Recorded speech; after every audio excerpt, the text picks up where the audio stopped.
April 3rd. On the surface, it's just another day on the calendar. But in the world of math, oh, it's a golden day.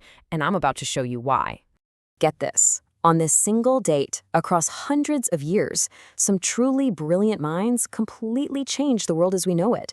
It's kind of wild when you think about it. So let's dive in and meet these folks. Okay, so we're going to take a little trip through time. This timeline here is going to be our map. We'll add a pin for each stop and see how this one date ties together some of the most incredible stories in math. Ready? Our first stop? Yeah, our story kicks off right in the middle of the Renaissance, a time of amazing art, incredible inventions, and, of course, a whole lot of secrets. I mean, even just used a password today, of course you have. It's something we do literally all the time, protecting our stuff. But have you ever stopped to think, where did that all begin? Well, the answer takes us all the way back to April 3rd, 1472. And it brings us to this guy, Leone Battista Alberti. Now, this was not just some math nerd. He was a true Renaissance man, an artist, an architect, and, as it turns out, the father of modern cryptography. So what was his big idea? It's a fancy term, polyalphabetic substitution. Before Alberti, codes were, well, pretty basic. A would always equal B, for example. Simple. But what Alberti did was pure genius. He created a system where the code was always changing.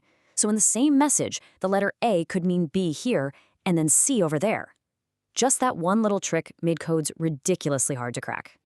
And here's the real kicker. Every single password you use, every secure online payment you make, every encrypted message you send, it all started with that one idea from way back in the 1400s.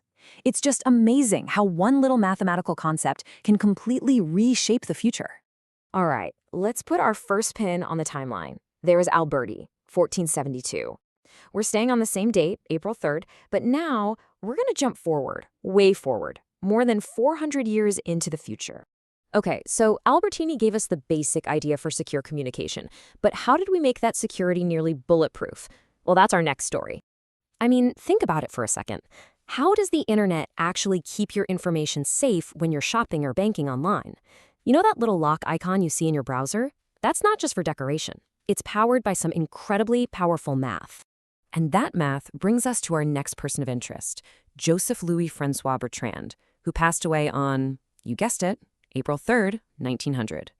Bertrand was obsessed with one of the biggest mysteries in all of mathematics, prime numbers. His big idea, known as Bertrand's Postulate, basically proves that we're never going to run out of prime numbers. No matter how high you count, there's always another one waiting. And why does that matter?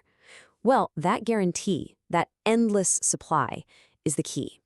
Modern encryption works by taking two enormous, nearly impossible to guess prime numbers and using them to create a digital lock that's virtually unbreakable. So let this sink in. The safety of our entire online world is basically built on this beautiful, abstract mystery of prime numbers. Every time you buy something, check your bank account, or send a private message, you're relying on the work of guys like Bertrand, who were just hunting for patterns in numbers. And boom, there's our second pin. Same date, different century, totally different place. You seen the pattern here? Let's add our final story to the mix. Okay, for our last stop, we're shifting gears a bit. We've talked about protecting secrets and building secure digital worlds. Now let's talk about something maybe even more important, empowering actual people. Let me ask you this. What's the real point of learning math in school? Is it just to get a good grade on a test, or is there something bigger going on? Can math actually change someone's life? Well, that very question brings us to our final person. And this time, it's not a death, it's a birth. April 3rd, 1937, the day Enrique Planchart was born in Venezuela. Planchart was all about education. I mean, he dedicated his entire life to it. He wasn't just some stuffy professor. He was a man on a mission. He truly believed math could open doors for kids. He went to more than 150 schools all over the country, just looking for students with a spark. And he didn't just find them. He created a whole program to give them a real chance, a path to university. You see, for him, math wasn't a wall that kept people out. It was a bridge to a better future. He proved that maybe the greatest mathematical formula of all is the one that creates opportunity for other people. And so, here we are. Our timeline is finally complete. Alberti in 1472, Bertrand in 1900, and Planchart in 1937. 3 incredible people, 3 totally different times, all linked by this one single day, April 3rd. So, what's the real connection here? I mean, you've got a Renaissance codebreaker, a 19th century number theorist, and a 20th century educator.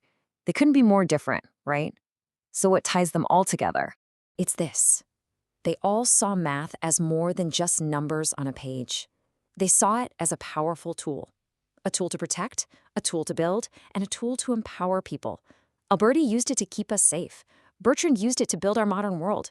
And Planchart? He used it to lift up the next generation. That's the real story of April 3rd. And that just leaves us with one last question to chew on. The story of math obviously isn't over. It's being written right now. So when you look at this timeline, you just have to wonder, what problems will we solve